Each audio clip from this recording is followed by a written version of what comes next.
नमस्कार मित्रांनो, मी शिवप्रसाद अवखरे.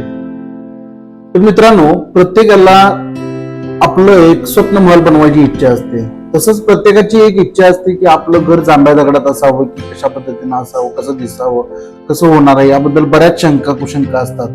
मित्रांनो, आपला व्हिडिओ शेवटपर्यंत बघा, कारण या व्हिडिओमध्ये शेवटी मी तुम्हाला अशा पद्धतीची माहिती सांगणार आहे की तुमचे पैसे कशा पद्धतीने वाचतील आणि डिझाईन डेव्हलपमेंट करताना तुम्हाला कोणत्या गोष्टींची काळजी घ्यावी लागणार आहे.